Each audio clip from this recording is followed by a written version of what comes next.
शुरू करते हैं न्यूज पथ का सफर। सबसे पहले ऐसी तस्वीरें जिनका जिक्र सारे रहा, ये तस्वीरें सुर्खियों में भी हैं और सोशल मीडिया पर भी। इनसे आपका बाखबर होना जरूरी है क्योंकि चौराहे पर इन्हीं की चर्चा है और चर्चा बिहार चुनाव के दूसरे और अंतिम चरण के मतदान की खास तस्वीरों की भी हो रही है।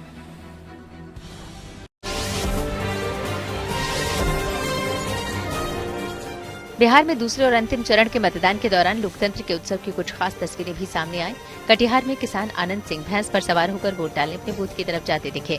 उन्होंने अपनी भैंस को अपने घर परिवार की रोजी रोटी का साधन करार दिया। आनंद सिंह के मुताबिक उनका मतदान केंद्र 2-2.5 किलोमीटर दूर है, इसलिए वो प्रदूषण मुक्त यात्रा का आनंद लेते हुए मतदान करने जा रहे हैं।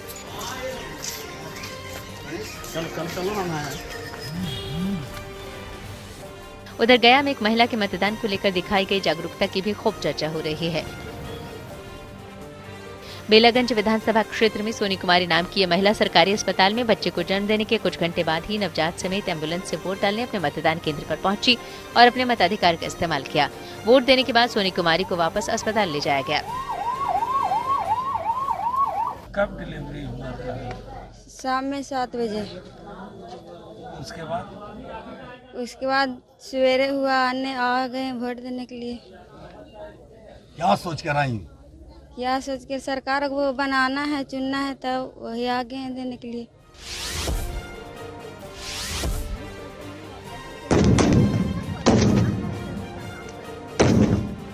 राजस्थान में पाकिस्तान सीमा पर भारतीय सेना का युद्धाभ्यास त्रिशूल जारी है। 30 अक्टूबर से जारी इस युद्धाभ्यास में आज भारतीय सशस्त्र बलों ने दक्षिणी कमान के नेतृत्व में अभ्यास ब्रह्मशरा में साझा रूप से युद्ध तत्परता का शानदार प्रदर्शन किया। रेगिस्तान में जल, थल और वायु में भारत की संयुक्त सैन्य शक्ति के इस अभ्यास में हेलीकॉप्टर, टैंक, ड्रोन और रोबोटिक डॉग से लेकर पैदल सेना ने शौर्य और पराक्रम का अद्भुत प्रदर्शन किया। वहीं नेशनल हाईवे 925A पर जालोर के अगडावा गांव में बनी आपातकालीन हवाई पट्टी पर वायुसेना के फाइटर प्लेन की गर्जना सुनाई पड़ी। भारतीय वायुसेना के महागजराज युद्धाभ्यास के तहत यहां C-295 जगुआर, तेजस और सुखोई जैसे फाइटर प्लेन की लैंडिंग करवाई गई।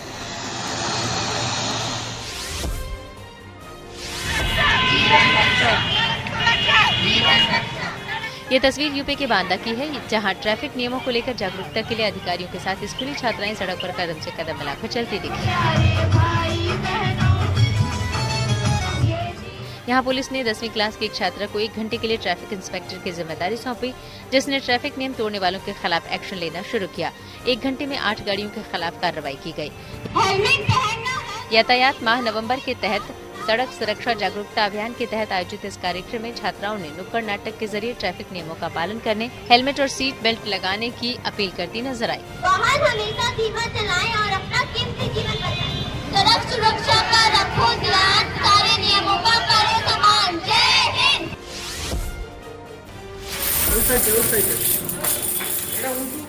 पश्चिम बंगाल के पश्चिम मिदनापुर में एक पिता अपनी बेटी के सपनों की सवारी के लिए 4 साल से बचाए गए सिक्कों से भरा बड़ा सा डिब्बा लेकर स्कूटी शोरूम पहुंचे। पश्चिम मिदनापुर जिले के मौलागांव निवासी बच्चू चौधरी गांव में ही चाय की दुकान चलाते हैं, जिनकी छोटी बेटी ने कुछ साल पहले उनसे बाइक खरीदने की इच्छा जताई थी। पिता के पैसे नहीं थे, सो उस वक्त तो बाइक खरीदना संभव नहीं हो पाया, लेकिन बच्चू चौधरी अपनी बेटी की ख्वाहिश पूरी करना चाहते थे, इसलिए उन्होंने दुकान में एक बड़े से डिब्बे में 10 रुपए का सिक्का जमा करना शुरू कर दिया और 4 साल बाद वही डिब्बा लेकर वो स्कूटी के शोरूम पहुंच गए। शोरूम के 8 कर्मचारियों की मेहनत से सिक्के जमीन पर डालकर गिने गए तो 10 रुपए के सिक्कों से डिब्बे से 69,000 रुपए निकले, जबकि उसमें कई नोट भी थे। कुल मिलाकर 2 घंटे 25 मिनट की गिनती के बाद डिब्बे से कुल 1,10,000 रुपए मिले, जिनसे बच्चू चौधरी ने अपनी बेटी की ख्वाहिश पूरी की।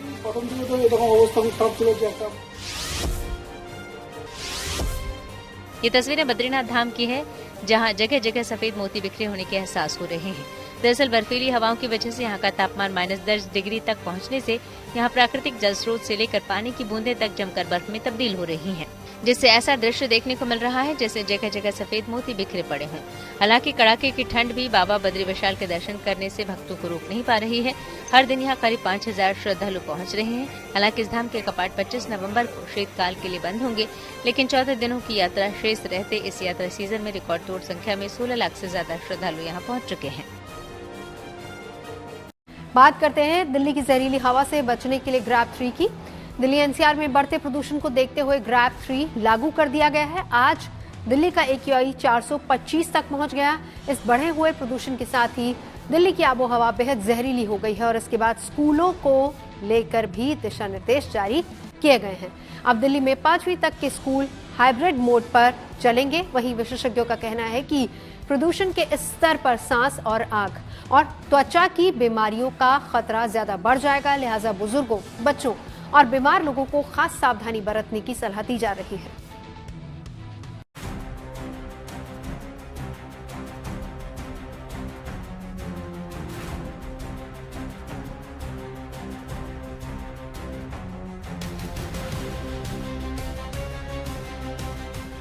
दिल्ली NCR की हवा जहरीली हो गई है।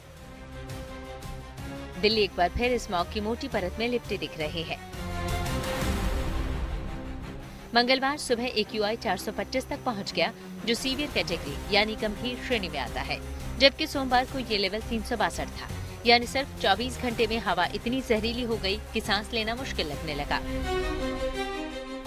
मैडम ये बताइए कि पोल्यूशन की अगर बात की जाए तो दिल्ली में लगातार जो पोल्यूशन वो बढ़ता जा रहा है और बवाना का जो पोल्यूशन आज 400 पार हो चुका है, तो ऐसे में आप बच्चों को स्कूल जब लेकर आते हो सुबह, क्योंकि जाहिर सी बात है सुबह जो पोल्यूशन का ग्राफ है वो ज़्यादा होता है, अभी आप बच्चों को लेने के लिए आए हैं, तो क्या कहेंगे कि क्या क्या दिक्कतें आप लोगों को यहाँ पर आती है?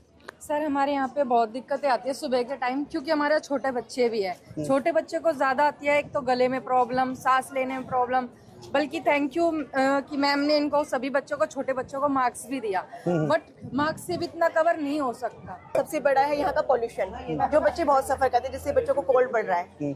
सबसे ज्यादा प्रॉब्लम बच्चों को कफ की आ रही है, तो छोटे बच्चों पे लंग्स पे ज्यादा इफेक्ट पड़ता है। बड़े तो फिर भी कैसे भी मैनेज कर लेते हैं, हम बच्चों के साथ तो नहीं कर सकते ना सर। तो बच्चों को स्कूल आने में तो काफी प्रॉब्लम होती है, खासकर मॉर्निंग के टाइम पे। सर मेरी डॉटर तो ऑलरेडी इस प्रॉब्लम से बहुत ज्यादा सफर कर रही है। उसे एलर्जिक कफ है जो उसको 1 मंथ से जा ही नहीं रहा है। इवन मेरी डॉटर 10 दिन के बाद आज स्कूल भेजा है मैंने विद ऑल प्रिकॉशंस। बट इसके लिए ना सर गवर्नमेंट को एक स्ट्रिक्ट प्रोटोकॉल निकालना चाहिए कि किसी तरह इस प्रॉब्लम को सॉर्ट आउट करके दें। मेरा पोता यहाँ पढ़ता है, ग्रैंडसन है मेरा जी। उसको गले में इतना होता है, कंजक्शन होता है, रात को बहुत खांसी आती है उसको जी।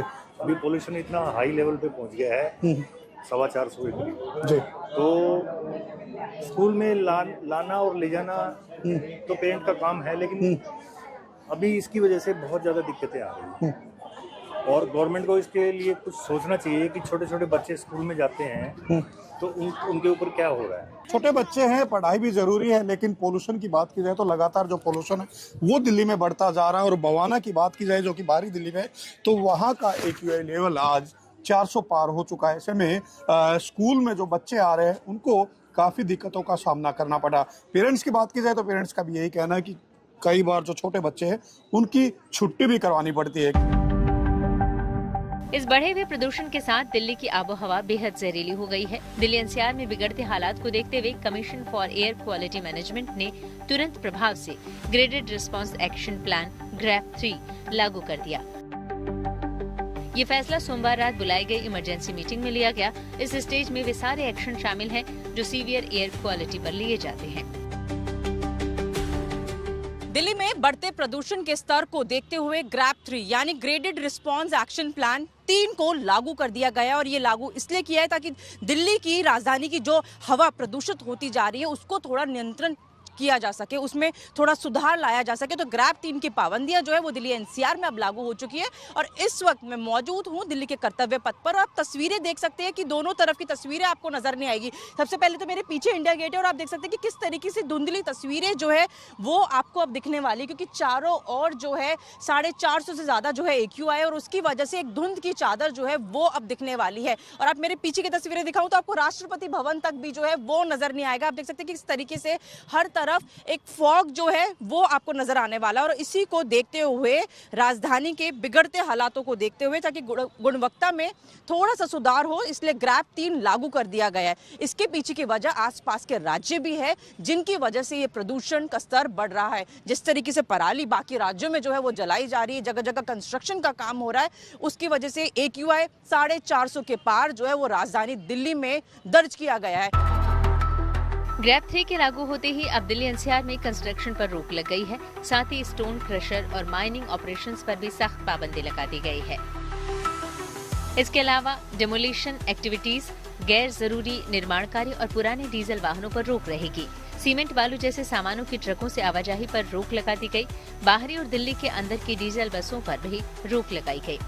क्लास 5 तक के स्कूल बंद कर ऑनलाइन मोड में पढ़ाई की इजाजत। वहीं इमरजेंसी सेवाओं को छोड़कर डीजल जनरेटरों पर भी रोक है और कंपनियों में वर्क फ्रॉम होम या हाइब्रिड मोड में काम करने की सलाह दी गई है। प्रदूषण के प्रभाव को कम करने के लिए सड़कों पर पानी का छिड़काव और हॉट स्पॉट्स पर लगातार मॉनिटरिंग जैसे एक्शन भी तेज कर दिए गए हैं। जो हमें सेफ्टी मेजर्स लेने होते हैं उनको स्पीड में लिया गया है और कल से स्कूलों की भी हम छुट्टी रखेंगे। कौन सी क्लासेस? हाइब्रिड मोड पे रहेगा, उसमें ऑनलाइन क्लासेस चलेंगे। 5th तक की ये प्लानिंग है, 5th क्लास तक, और ऑनलाइन क्लासेस चलेगी बच्चों की। और इसके अलावा भी आज सारे विभागों के साथ में हमने इसकी विस्तृत चर्चा कि कहाँ पे और क्या क्या संभावनाएं हैं जो सरकार कर सकती है। और मैं आप सबसे भी ये कहना चाहती हूँ कि पॉल्यूशन जो है ये दिल्ली शहर जो आसपास की सराउंडेड सिटीज़ के साथ में जुड़ा हुआ उसका बहुत ज़्यादा असर दिल्ली पे रहता है। दिल्ली जो मेजर्स कर रही है पूरी सिंसियरिटी से कर रही है और हर प्रकार से कर रही है। आज वाटर स्प्रिंकलर्स हो, डस्ट मिटिगेशन हो, स्वीपिंग हो, कूड़ा उठाना हो, धुएं को जहाँ जहाँ भी आग लगा करके धुएं का उसको कंट्रोल करना हो, हर तरह की कंस्ट्रक्शन साइट्स हो, हर जगह हर चीज़ को कंट्रोल किया जा रहा है, चीज़ें मेंटेन है।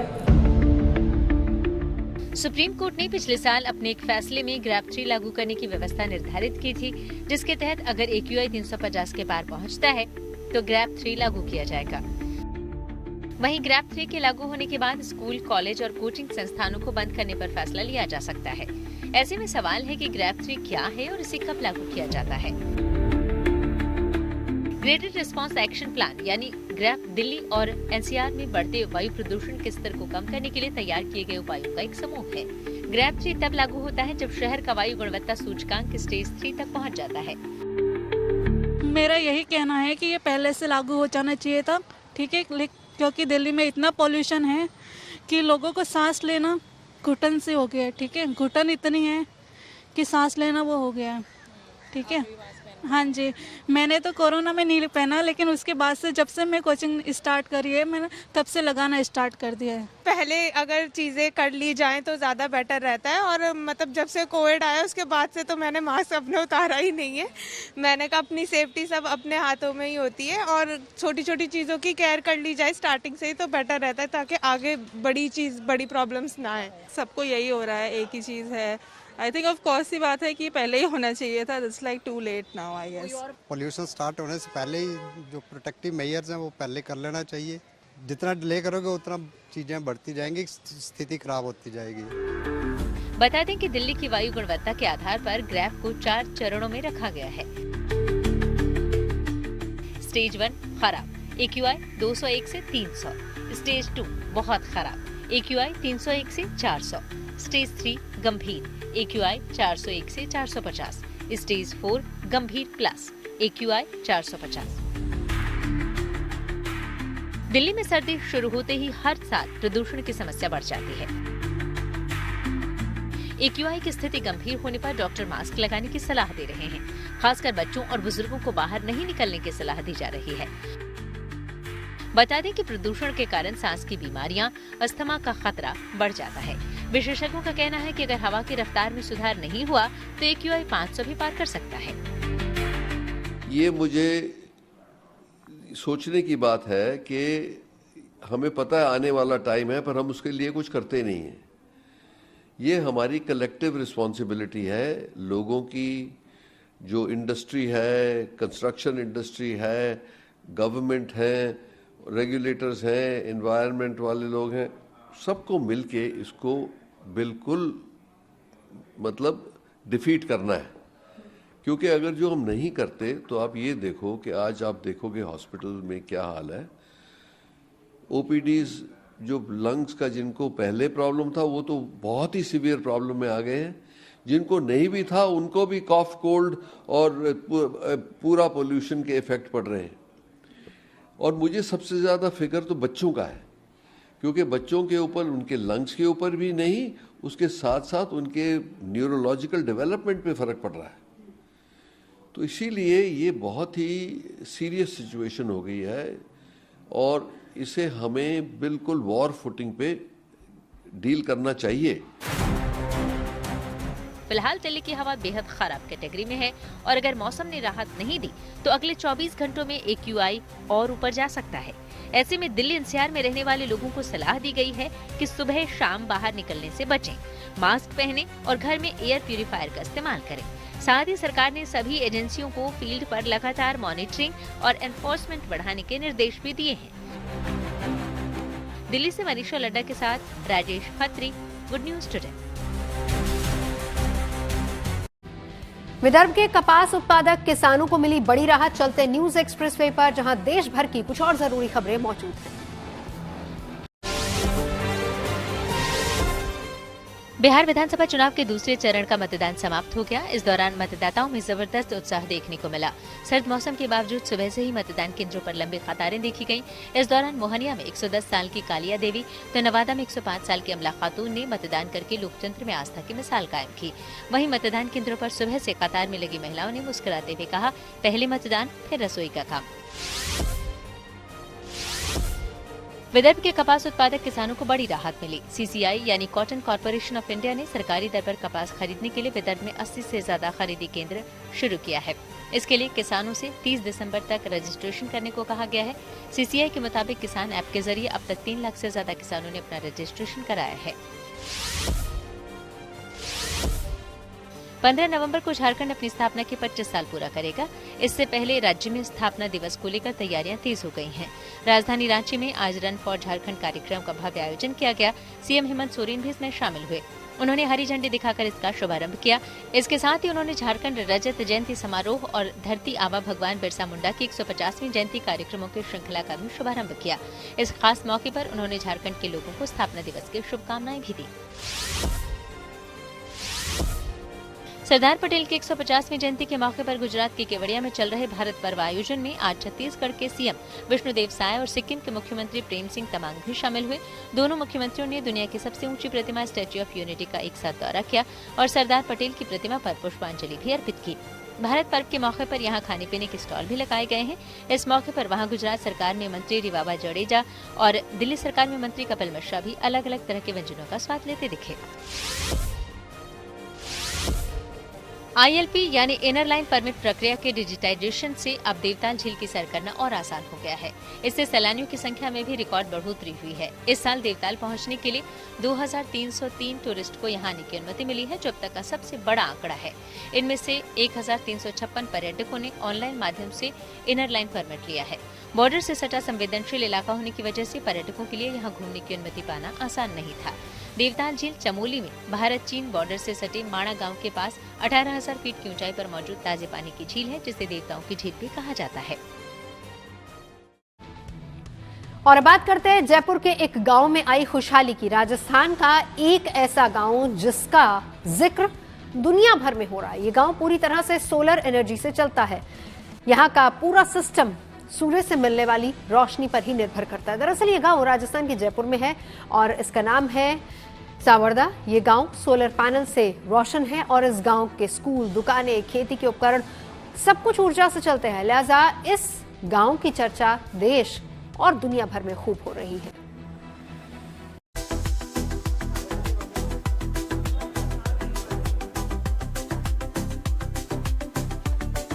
खेतों में दूर तक बिछे ये सोलर पैनल जयपुर के सावरदा गांव की तरक्की की कहानी बयां कर रहे हैं। कभी गर्मी से तपते इस गांव के ये चमचमाते सोलर पैनल इसके आधुनिक बनने के किस्से सुना रहे हैं। सूरज की किरणों ने सावरदा गांव की तस्वीर ही नहीं, तकदीर भी बदल कर रख दी। कभी अंधेरे में अपनी बदहाली की इबारत लिखने वाला ये गांव आज पूरी दुनिया को राह दिखा रहा है, क्योंकि नई रोशनी ने इस गांव की तस्वीर और तकदीर दोनों बदल दी है।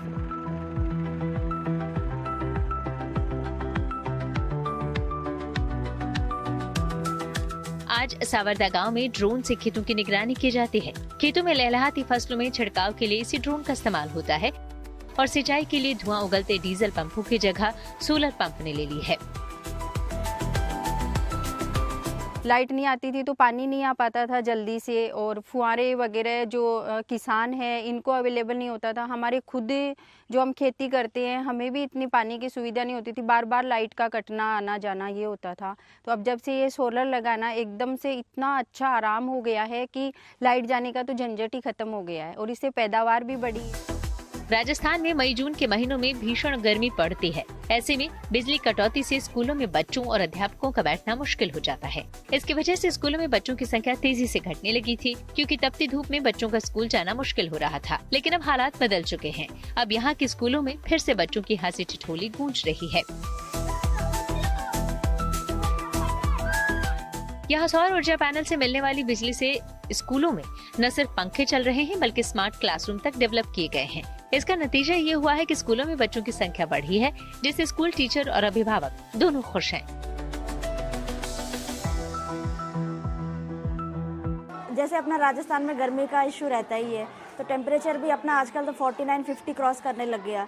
तो जब मई में जो क्लासेस होती थी और फिर बैक टू जुलाई में जो क्लासेस होती थी उनमें बहुत गर्मी होती थी, तो उनमें पढ़ने में भी दिक्कत आती थी। बच्चे भी बहुत स्ट्रेस्ड आउट होते थे, नामांकन भी कम रहता है अपना, क्योंकि प्राइवेट स्कूल में आप एकदम अच्छे माहौल में रहते हो, फिर गवर्नमेंट के पास वैसे भी संसाधनों की कमी है, तो उनमें बहुत हमारे इश्यूज आते थे।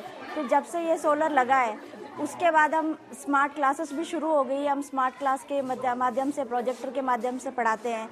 और जैसे अपने कंप्यूटर का काम है जो बिल्कुल ठप हो जाता था लाइट ना होने की वजह से, वो भी जब लाइट सोलर से चल रही है तो बहुत अच्छे से चल पा रहा है। बच्चे भी खुश हैं और स्कूल का नामांकन जो होता है एनरोलमेंट, वो भी बहुत अच्छा प्रगति कर रहा है, बहुत अच्छा हो रहा है। बिजली की किल्लत से इलाके के जो बाजार ठप हो गए थे, उन्हें सौर ऊर्जा ने फिर से जीवंत कर दिया। बंद पड़ी आटा और मसाले पीसने की चक्कियां चल पड़ी हैं, जिससे लोगों की मुश्किलें आसान हो गई। और जब काम चला तो आमदनी बढ़ी और गांव ने तरक्की की राह पकड़ ली। पहले क्या था कि लाइट वगैरह जो थी वो हफ्ते के अंदर आती थी, तो 7 दिन नाइट में 7 दिन डे में, तो उसके अंदर हमारे को बहुत परेशानी, ना तो काम हो पाता था सही से, किसी ग्राहक को संतुष्टि नहीं थी। अब सोलर आने के बाद हमारे को 24 घंटा तो लाइट हो गई है हमारे पास, काम करने की हमारे को कोई दिक्कत नहीं है इस वक्त। पहले इन इलाकों में शाम ढलते ही अंधेरा छा जाता था, वीरान की छा जाती थी, लोग अपने घरों में कैद हो जाते थे। लेकिन अब हर घर रोशन है और देर तक घरों के बाहर चौपाल लगती है। लोग अपने दुख सुख एक दूसरे के साथ साझा करते हैं, खेती किसानी की बात करते हैं और भविष्य की योजनाओं पर बातचीत करते हैं।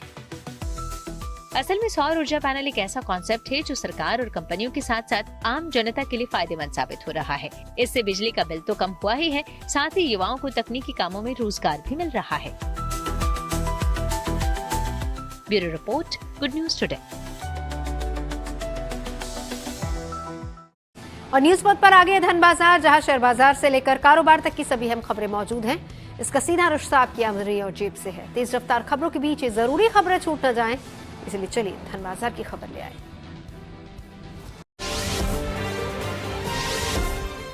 हफ्ते के दूसरे कारोबारी दिन शेयर बाजार में बढ़ोतरी देखने को मिली। मंगलवार को सेंसेक्स 336 अंकों पर 83,871 पर बंद हुआ। वहीं निफ्टी भी 121 अंकों पर चढ़ा, ये 25,695 पर पहुंच गया। मंगलवार को डॉलर के मुकाबले रुपए को मजबूती मिली, रुपया 16 पैसे ऊपर चढ़ा। इस तरह एक डॉलर के मुकाबले रुपए की कीमत 88 रुपए 57 पैसे हो गई। मौजूदा वित्त वर्ष में डायरेक्ट टैक्स कलेक्शन में 7% का इजाफा हुआ है। 1 अप्रैल से 10 नवंबर तक direct tax collection 12.92 lakh crore रुपए रहा। देश की सबसे बड़ी कार कंपनी मारुति सुजुकी अपनी पहली इलेक्ट्रिक कार ई विटारा को दिसंबर के पहले सप्ताह में भारत में लॉन्च कर सकती है। जानकारी के मुताबिक इसे 2 दिसंबर को औपचारिक तौर पर लॉन्च किया जा सकता है। इस एसयूवी को भले ही अब भारत में लॉन्च किया जाएगा, लेकिन इसका पहले से ही कई देशों में निर्यात किया जा रहा है। न्यूज पथ के सफर में अब सोशल अड्डा का रुख करेंगे, जहां आज बात होगी अयोध्या के राजश्री दशरथ मेडिकल कॉलेज में शुरू की गई नई व्यवस्था की। पढ़ाई लिखाई या फिर इलाज के दौरान अगर कोई मेडिकल छात्र गलती करता है तो उसे कॉलेज में अनोखी सजा दी जाएगी। मर्यादा पुरुषोत्तम भगवान श्री राम की पावन नगरी अयोध्या से शिक्षा और संस्कार का अद्भुत संदेश सामने आया है। राजश्री दशरथ मेडिकल कॉलेज का एक अनोखा फैसला देश भर में चर्चा का विषय बना हुआ है। इस मेडिकल कॉलेज में गलती करने वाले छात्र को न तो फटकार मिलेगी न कोई दंड, बल्कि उन्हें अपनी कॉपी में राम राम लिखना होगा। कॉलेज के प्राचार्य डॉक्टर सत्यजीत वर्मा ने बताया कि शिक्षा केवल ज्ञान देने का माध्यम नहीं, बल्कि विद्यार्थियों में संस्कार, अनुशासन और संयम की भावना जगाने का भी साधन है। उन्होंने कहा कि छात्रों को कठोर दंड नहीं देना चाहिए, बल्कि संस्कारों से अनुशासन सिखाया जाना चाहिए। उनका मानना है कि जब विद्यार्थी कॉपी में राम राम लिखेंगे तो उनके मन में मर्यादा और आत्म संयम की भावना जागेगी। प्राचार्य ने कहा कि राम नाम एक तारक मंत्र है, जिसे लिखने से अवगुण कम होते हैं और गुणों में वृद्धि होती है। जो राम में आस्था रखता है वो राम लिखे, जो कृष्ण में विश्वास रखता है वो कृष्ण का नाम भी लिख सकता है। उद्देश्य केवल यही है कि विद्यार्थी अपने इष्ट देव से जुड़कर आत्मिक शांति पाए। कॉलेज प्रशासन के इस फैसले का शिक्षकों और छात्रों ने स्वागत किया। कई विद्यार्थियों ने इसे सकारात्मक पहल बताते हुए कहा कि राम नाम लिखने से मन को शांति मिलती है। वहीं शिक्षकों का कहना है कि इस निर्णय से कॉलेज का वातावरण और अधिक सौहार्दपूर्ण और संस्कारमय बनेगा। वहीं अयोध्या के संत समाज ने भी इस पहल का खुलकर समर्थन किया है।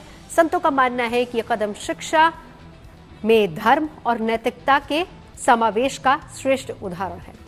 जाहिर है कि राम की नगरी अयोध्या में अब शिक्षा के साथ संस्कारों का दीप भी जल उठा है, जहां गलती करने पर छात्रों को कठोर सजा नहीं बल्कि राम नाम के माध्यम से सुधार की राह दिखाई जाएगी। हमने इस पहल को लेकर कॉलेज के प्राचार्य और साधु संतों से बात की, उनकी राय जाननी चाहिए। हम तो हम लोग के, क्योंकि मैं यहीं का रहने वाला हूँ, तो राम नाम तो हमारे लिए जो सब सर्वोपरि है। तो ऐसे ही एक इंसिडेंस हुआ, स्टाफ, एक पेशेंट था, उसका एक स्टाफ थोड़ा सा कंप्लेन किया। ऐसे ही कुछ लड़कों ने, जो स्टूडेंट्स ने जो है थोड़ा सा अनुशासन से लेट आए, इस तरह है या ड्यूटी पे नहीं थे, तो उनको थोड़ा सा हमने बैठाया कि लिखो, तो उनको भी कुछ को अच्छा लगने लगा। ये हमको लगा उनके इससे भाव भी चेंज हो रहे हैं, तो अच्छा लगता है कि राम नाम से। अभी तो 5-6 लोग ने दिया है कॉपी, बाकी इसको हमने छिपा के रखा, कहीं दिखाते नहीं, वो तो आप लोग आ रहे हो। हाँ, ज़्यादा सबके लिए जो जिसके इष्ट हो आप अपना नाम जप करना चाहिए। जो जिसका राम तो राम करे, राधा राधा करे, जो किसका है, कोई अल्लाह अपना करे, वाहेगुरु अपना करे, ये अपना अपना जो धर्म करे। हमारी तो राम ही। राम नाम की इतनी महिमा है कि जिसको शेष जी भी वर्णन नहीं कर सकते हैं, शारदा जी भी वर्णन नहीं कर सकते हैं। बहुत ही अलौकिक उन्होंने सोच अपना जो है जाहिर किया है। निश्चित रूप से उन व्यक्तियों का कल्याण होगा जो पढ़ने लिखने में कमजोर हैं। अगर राम नाम लिखेंगे तो उनकी सद्बुद्धि आएगी, उनकी बुद्धि विवेक तीक्ष्ण होगा, जिससे अपने जीवन को वह मार्गदर्शन कर सकते हैं, अपने जीवन को सफल बना सकते हैं। आपको बताना चाहता हूँ, वाल्मीकि रामायण में उल्लेख है कि राम के लिए जो समुद्र था उसमें पत्थरों में राम नाम लिख करके वो पत्थर भी तैर गया था। तो विषय यह है, राम नाम लिखने से एक सही मार्ग मिल जाता है और राम के चरणों में अनुराग मिल जाता है, क्योंकि राम ही केवल प्रेम प्यारा, जान लियो जो जान निहारा, देहिक देविक भौतिक तापा, राम राज काहू नहीं व्यापा। उस ब्रह्म परमात्मा राम के नाम लिखने से मात्र जीवन में कोई संकट नहीं आता है। और उन्होंने जो कहा है कि कॉलेज में अगर बच्चे सही नहीं लिख रहे हैं तो उनको राम नाम के कॉपी में ही राम नाम लिखना पड़ेगा, ये बहुत सुंदर सराहनीय है। मैं साधुवाद देता हूँ ऐसे लोगों को, क्योंकि ये राम की नगरी है, कृष्ण की नगरी है, और राम की नगरी में अगर बच्चे राम नाम लिखेंगे तो कहीं ना कहीं उनका भविष्य भी बन जाएगा और सही मार्ग पे आ जाएंगे। और राम नाम लिखने से माता पिता का चरणों की सेवा भी करते रहेंगे, जो आज के बच्चे माता पिता की सेवा नहीं कर पाते हैं और ऐसा व्यवहार करते हैं जो माता पिता को भी दुख लगता है, कष्ट लगता है। देखिए, प्रथम दृष्टया तो मेडिकल कॉलेज के प्राचार्य का मैं हृदय से साधुवाद एवं धन्यवाद देता हूँ, जिस प्रकार से उन्होंने भारतीय परंपरा के अनुरूप दंडात्मक कार्यवाही करते हुए भगवान राम का कॉपी देने की बात की है और भगवान राम की लेखनी, यानी कि जो बच्चे गलती करेंगे उनको पनिशमेंट में, उनको जो है दंडात्मक कार्यवाही करते हुए उन्हें राम नाम की कॉपी दी जाएगी। राम नाम सुंदर करतारी, संशय विहग उड़ावन हारी। निश्चित ये भारतीय परंपरा के अनुरूप है। और जब इस प्रकार से चूंकि भगवान राम के गुण समूहों का वर्णन तो गोस्वामी तुलसीदास जी भी नहीं कर सकते हैं, और कहीं से भी किसी भी प्रकार से यदि हमारे अंदर छल कपट द्वेष संशय और हमारी कोई भी गलतियां हैं तो वो हमें प्रभु श्री राम के मर्यादा से जुड़कर और उनके जीवन दर्शन से शिक्षा लेना चाहिए। और शायद यही मेडिकल कॉलेज के प्राचार्य कहना चाहते हैं। उन्हें मैं पुनः साधुवाद दूंगा। बहुत अच्छी पहल है अयोध्या की धरती से। नया आधार ऐप लॉन्च, क्यूआर से डिटेल्स शेयर कर सकेंगे। टेक्नोलॉजी से जुड़ी ऐसी हर जरूरी खबर को जानने समझने के लिए आपके लिए चलते हैं डिजिटल गली। ऑनलाइन शॉपिंग करते समय ये पता करना मुश्किल होता है कि सामान किस देश में बना है, लेकिन जल्दी ही ये समस्या दूर होने वाली है। सरकार ने इस बारे में एक प्रस्ताव रखा है। इसके मुताबिक ई-कॉमर्स प्लेटफॉर्म्स के लिए कंट्री ऑफ ओरिजिन का फिल्टर देना अनिवार्य हो जाएगा। ऐसे में लोग मेड इन इंडिया प्रोडक्ट्स को आसानी से ढूंढ सकेंगे। मोटोरोला अपनी एज 70 सीरीज को और बढ़ाने जा रही है। कंपनी का नया फ्लैगशिप मॉडल एज 70 अल्ट्रा जल्द लॉन्च हो सकता है। मीडिया रिपोर्ट्स के मुताबिक स्मार्टफोन में क्वालकॉम का नया स्नैपड्रैगन 8 Zen 5 प्रोसेसर होगा और ये फोन एज 50 अल्ट्रा से परफॉर्मेंस में ज्यादा बेहतर और प्रीमियम फीचर्स से लैस होगा। इसकी कीमत भारत में 65,000 से 70,000 रुपए की रेंज में आंकी जा रही है। Unique identification authority of India यानी UIDAI ने आधार कार्ड का नया मोबाइल ऐप लॉन्च कर दिया है। इसके जरिए अब आप एक ही फोन में 5 आधार प्रोफाइल स्टोर कर सकते हैं। इसमें आधार की सिर्फ वही जानकारी शेयर करने का ऑप्शन है जो जरूरी हो। आप UPI में जिस तरह स्कैन कर पेमेंट करते हैं उसी तरह आधार डिटेल्स शेयर कर सकते हैं। ऐप को ज्यादा सिक्योर बनाने के लिए इसमें फेस ऑथेंटिफिकेशन जैसे फीचर्स जोड़े गए हैं। और अब बात करते हैं बागेश्वर धाम के पीठाधीश्वर पंडित धीरेन्द्र शास्त्री की पदयात्रा की, जो आज 5वें दिन में प्रवेश कर गई। दिल्ली से चली पदयात्रा 16 नवंबर को वृंदावन पहुंचकर संपन्न होगी। इस पदयात्रा के दौरान बागेश्वर बाबा के साथ चल रहे पदयात्री पूरे जोश के साथ नजर आ रहे हैं। यात्रा में अलग अलग जगहों पर आम से लेकर खास तक लोग शामिल हैं। इस दौरान अलग अलग रंग भी देखने को मिल रहे हैं।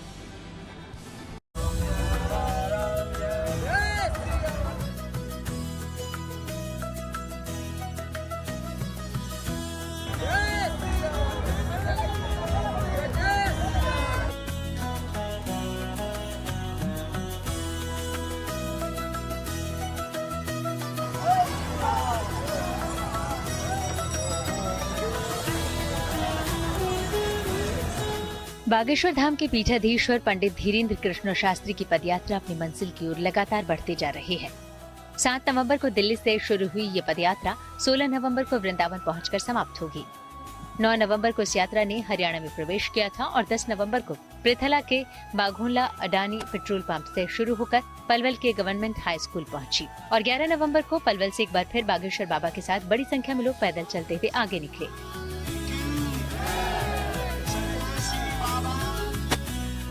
बागेश्वर बाबा के सनातन एकता पदयात्रा में हर दिन बड़ी संख्या में लोग जुड़ते हैं। आम से लेकर खास तक धीरेन्द्र शास्त्री के साथ जुड़कर पूरे जोश खरोश के साथ आगे बढ़ते नजर आते हैं। राय भदोही जिले के हैं। सबका ख्याल रखते हुए मतलब वो चीजें भी इसमें है। जी जी। यात्रा कैसी चल रही है, कोई समस्या? बहुत अच्छी चल रही है, बहुत अच्छी चल रही है। किसी भी चीज की दिक्कत नहीं हो रही है। सारी सुविधा जो है प्रभु साथ साथ रखे हैं, कोई भी दिक्कत नहीं है। थकते हैं तो क्या करते हैं जी? थकते हैं तो क्या करते हैं? अरे आपसे तो बता रहे हैं, थकाई का कोई महसूस ही नहीं है, कोई महसूस ही नहीं होता है। तो जय श्री राम बोलते हैं, सारी महसूस दूरी हो जाती है। तो क्या भावना है जो आपको यहाँ तक खींच कर ले आए? मेरी भावना श्री राम की इच्छा है, हमारी इच्छा क्या है? सब कुछ उनका है, मेरा कुछ नहीं है। ये हमारा शरीर भी नहीं है, कहाँ भी प्राण निकल जाए। इस पदयात्रा के दौरान बागेश्वर बाबा का जगह जगह फूल बरसा कर स्वागत हो रहा है। कहीं थोड़ी देर बैठना होता है, चाय पानी के बाद फिर वो चल पड़ते हैं और साथ चल पड़ता है भक्तों का रेला। इस पदयात्रा में कुछ दिलचस्प तस्वीरें भी देखने को मिल रही हैं। मसलन इन ऊँटों को ही देख लीजिए। राजा और विक्रम नाम के ऊँटों के मालिक इन्हें अपने साथ लेकर इस पदयात्रा में शामिल हुए हैं। क्या नाम है आपका? रमेश फौजी। रमेश जी, राजस्थान में कहाँ से हैं आप? हनुमानगढ़ से। हनुमानगढ़ से। ये ऊँट लेकर आना, इतना सजा धजा ऊँट है आपका, किस लिए? श्री भगवान श्री रामचंद्र ने लंका पर चढ़ाई की थी, तब जानवरों ने भी साथ दिया था। इसलिए राजस्थान का हमेशा इतिहास रहा है। कोई दिक्कत तो नहीं होती सुलाने बैठाने में? महाराज की दया दृष्टि से रास्ते में कंटीली झाड़ियाँ पेड़ पौधे बहुत कुछ मिलते हैं। आने जाने वाले भगत गण उसको फल फ्रूट खिलाते रहते हैं, तो अपनी आपूर्ति कर लेता है। राजा और विक्रम भी निकले हैं, इस पदयात्रा का हिस्सा बने हैं। इस पदयात्रा में शामिल हर कोई जोश से भरा नजर आ रहा है। किसी के चेहरे पर कोई थकान या शिकन नहीं। सब पंडित धीरेन्द्र शास्त्री के साथ आगे बढ़ते जा रहे हैं। बीच में जहां जरूरत महसूस हुई तो जलपान के लिए रुकते हैं और फिर आगे बढ़ जाते हैं। इस पदयात्रा के दौरान एक अनोखा कंपटीशन भी हुआ। मध्य प्रदेश से एक युवक अपने साथ 40 किलो का मुद्गर लेकर इसमें शामिल हुआ। उसने खुद से ज्यादा बार मुद्गर घुमाने पर 1100 रुपए का इनाम रखा। भीड़ में से भी किसी ने हराने वाले को 5000 तो किसी ने 11000 देने की बात कही, लेकिन जिस किसी ने आजमाया उसे मायूसी ही मिली। मुद्गर लेकर आए युवक ने 42 बार एक हाथ से उसे घुमाया तो कोई घुमा ही नहीं पाया, तो कोई दोनों हाथों से भी 10-12 बार ही घुमा सका।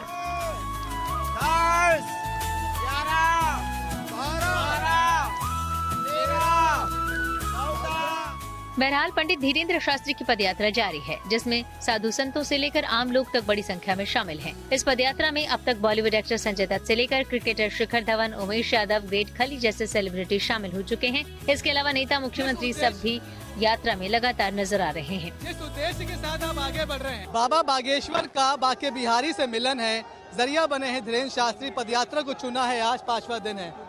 सब पूछ रहे हैं कि बाबा का स्वास्थ्य अच्छा है, पैरों में कोई दिक्कत तो नहीं? पाँव में पीड़ा भर और भगवान की कृपा से कल बुखार था, आज ठीक है। आप वृंदावन पहुंचेंगे तो प्रेमानंद महाराज से फिर से आशीर्वाद लेंगे क्या? उनका आशीर्वाद हमको मिला। आगे परिस्थितियां जिस प्रकार की बनेंगी सो आपको सूचित किया जाएगा। मेरा आखिरी सवाल है, बहुत सारे सेलिब्रिटीज शामिल हो रहे हैं, आपको लगता है उनके आने से प्रभाव पड़ेगा इस मकसद पर? सबके एकजुट होने से ही प्रभाव होगा। पैरों में दर्द आप बता रहे हैं, कैसे ख्याल रख रहे हैं? बस ख्याल तो चलते फिरते ही कोशिश कर रहे हैं, बाकी भगवान की इच्छा मानकर चल रहे हैं। तो धीरेन्द्र शास्त्री जी बात कह रहे हैं कि लगातार यात्रा में चलते रहेंगे। कष्ट जरूर है, पैरों में कष्ट है, लेकिन सभी कष्ट इन सारी चीजों से ऊपर है और यात्रा लगातार जारी रहेगी। धीरेन्द्र शास्त्री की पदयात्रा के ब्रज में प्रवेश करते ही कई संत शामिल होंगे। ये पदयात्रा 16 नवंबर को मथुरा के वृंदावन स्थित बांके बिहारी मंदिर पर पहुंचकर संपन्न होगी, जहां पंडित धीरेन्द्र शास्त्री के साथ अभिनेता संजय दत्त और राजपाल यादव भी दिखेंगे। पंडित धीरेन्द्र शास्त्री की पदयात्रा से मनीष चौरसिया के साथ bureau report, good news today.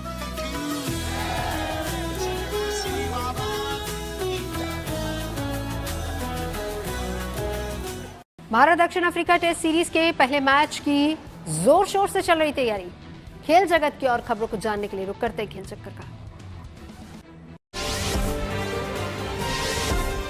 Bharat और दक्षिण अफ्रीका के बीच टेस्ट सीरीज का पहला मैच कोलकाता के ईडन गार्डन्स में 14 नवंबर से शुरू होगा। ये मैच ईडन गार्डन्स में 6 साल बाद टेस्ट क्रिकेट की वापसी का प्रतीक होगा। यहाँ होने वाले टेस्ट मैच को लेकर दर्शकों में गजब का उत्साह का अंदाजा इसके टिकट बिक्री को लेकर लगाया जा सकता है। बंगाल क्रिकेट एसोसिएशन के मुताबिक पहले 3 दिनों के 96,000 टिकट पहले ही बिक चुके हैं। ईडन गार्डन्स में 14 नवंबर से दक्षिण अफ्रीका के खिलाफ शुरू होने वाले पहले टेस्ट मैच के लिए कप्तान शुभमन गिल समेत टीम इंडिया के खिलाड़ी जमकर पसीना बहाते नजर आ रहे हैं। 3 घंटे के अभ्यास के बाद गंभीर, मॉर्ने मार्केट, कोटक और गिल पिच का निरीक्षण करते भी नजर आए। इस मैच के लिए बंगाल क्रिकेट एसोसिएशन ने गांधी मंडेला की याद में खास सोने का टॉस सिक्का जारी किया है। सीएबी अध्यक्ष सौरव गांगुली ने इसके बारे में बताया कि ये सिक्का विशेष रूप से सीरीज के लिए तैयार किया गया है, जिसका उपयोग टॉस समारोह में किया जाएगा। भारत और दक्षिण अफ्रीका के बीच यह श्रृंखला फ्रीडम ट्रॉफी के लिए खेली जा रही है, जिसकी शुरुआत गांधी और मंडेला की विरासत को सम्मान देने के लिए की गई थी। रणजी में पहली बार जम्मू कश्मीर ने दिल्ली को हराकर ऐतिहासिक जीत दर्ज की। टॉस हारकर पहले बल्लेबाजी कर रही दिल्ली की टीम पहली पारी में 211 रन पर सिमट गई थी, जिसके जवाब में जम्मू कश्मीर ने 310 रन बनाए।